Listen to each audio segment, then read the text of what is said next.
ایک شخص کی زندگی ایک رات میں ختم ہو گئی، لیکن پھر یوم عرفہ نے سب بدل دیا۔ ایک شخص نے یہ دل کو چھو لینے والا واقعہ شیئر کیا کہ 1 سال پہلے میرے سپر مارکیٹ میں شارٹ سرکٹ کی وجہ سے آگ لگ گئی، جس نے میری دکان کے 3/4 سے زیادہ مال کو جلا کر راکھ کر دیا۔ یہ واقعہ یوم عرفہ سے صرف 2 دن پہلے پیش آیا۔ آپ تصور کر سکتے ہیں کہ میری حالت کیا تھی۔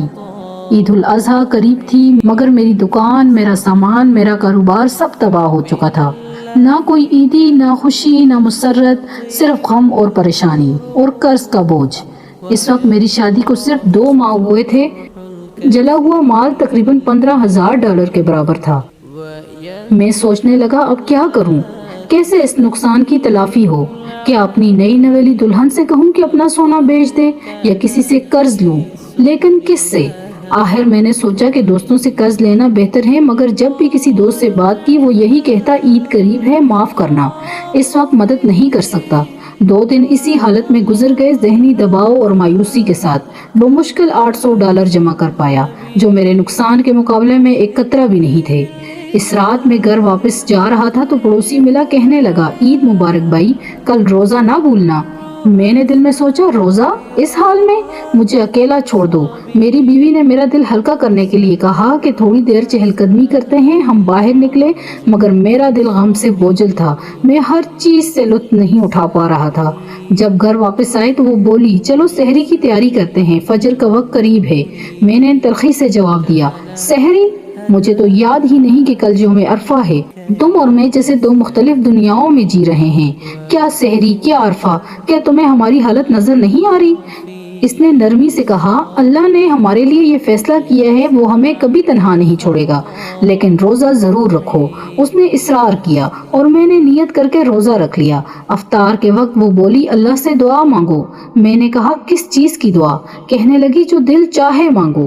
میں نے طنزیہ انداز میں کہا کیا مانگو؟ کیا یہ آسمان سے $15,000 آ جائیں گے؟ کیا یہ ممکن ہے؟ وہ بولی جس نے آسمان بنایا ہے وہ ہر چیز پر قادر ہے۔ وہ چپ چاپ نماز پڑھنے لگی اور دعا میں مشغول ہو گئی۔ میں نے بھی دعا کی، مگر دل میں صرف وہی $15,000 گھوم رہے تھے۔ میں چاہتا تھا کہ سب کچھ واپس مل جائے۔ مغرب کے 1 گھنٹے بعد میرے ایک دوست کا فون آیا، کافی شاپ آؤ، تم سے ضروری بات کرنی ہے۔ میں گیا تو اس نے کہا میرے ایک جاننے والے نے پیسے جمع کیے ہیں اور وہ کسی کاروبار میں سرمایہ کاری کرنا چاہتے ہیں، تم سے بہتر کوئی نہیں لگا مجھے۔ میں نے اس شخص کو بلایا، وہ آیا اور کہا میرے پاس $30,000 ہیں اور میں کاروبار میں لگانا چاہتا ہوں۔ میں نے کہا میری دکان کو $15,000 کے مال کی ضرورت ہے، کیوں نہ آدھے پیسے مال میں لگاؤں اور آدھی دکان کی تزئین و آرائش میں؟ منافع میں 50-50 کا حصہ ہوگا، جب تک تمہارا اصل سرمایہ پورا واپس نہ ہو جائے۔ ہم نے معاہدہ کیا۔ میں نے دکان دوبارہ بنوائی، مال خریدا اور عید کے بعد دکان کھول دی۔ اس دن میری خوشی کی انتہا نہ تھی۔ اوہ میں بھول گیا، دکان میں آگ لگنے سے 1 ہفتہ پہلے میری والدہ کو کینسر کی تشخیص ہوئی تھی۔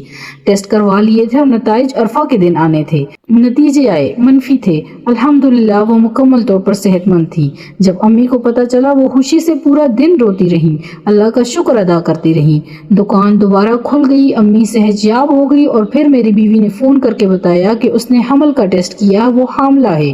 پھر اس نے مجھ سے کہا اب سمجھ آیا روزہ رکھنے اور عرفہ کے دن دعا مانگنے کی طاقت کیا ہوتی ہے؟ میں نے دل میں کہا سبحان اللہ، کچھ دن پہلے لگ رہا تھا جیسے پوری دنیا ختم ہو گئی ہے اور آج صرف ایک مخلص دعا سے سب کچھ پلٹ گیا۔ اس دن میں نے اللہ کے سامنے عاجزی کا وہ سبق سیکھا جو کبھی نہ بھولوں گا۔ اللہ ہمارے ساتھ ہے، کبھی وہ ہمیں آزماتا ہے تاکہ ہم اس کی طرف رجوع کریں، توبہ کریں۔ عید کے بعد کاروبار اچھا چلنے لگا اور جلد ہی وہ $30,000 واپس ہو گئے۔ میں وہ پیسے واپس دینے گیا، مگر تب کہانی میں ایک نیا موڑ آیا۔ اس شخص نے کہا سچ یہ ہے کہ یہ پیسے میرے نہیں تھے، کسی شخص نے جس کی بیوی کینسر سے صحتیاب ہوئی تھی، اللہ کی رضا کے لیے تمہیں دلوائے۔ وہ تمہاری مدد کرنا چاہتا تھا گمنام رہ کر۔ یہ پیسے تمہارے ہیں، کوئی واپس نہیں مانگے گا۔ اللہ کی قسم میں گھر آ کر کمرے میں بند ہو گیا اور 1 گھنٹہ بچوں کی طرح رویا اللہ کی رحمت اور عنایت پر کہ میں نے رب سے دوری میں وقت گزارا جبکہ وہ تو ہمیشہ قریب تھا۔ اسی تجربے نے مجھے یوم عرفہ، روزہ، دعا اور اللہ پر اعتماد کا اصل مطلب سکھایا۔ یہ میری زندگی کا نقطۂ آغاز بن گیا۔ میں نے توبہ کی اور دین سے جڑ گیا۔ تو دوستو، اللہ کبھی کبھی دینے کے لیے روکتا ہے اور روکنے کے لیے دیتا ہے، یہی اس کی حکمت ہے۔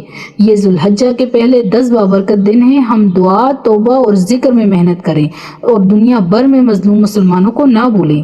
رسول اللہ صلی اللہ علیہ وآلہ وسلم نے فرمایا، جو کسی کو نیکی کی طرف رہنمائی کرے اسے بھی وہی اجر ملے گا جو نیکی کرنے والے کو ملتا ہے۔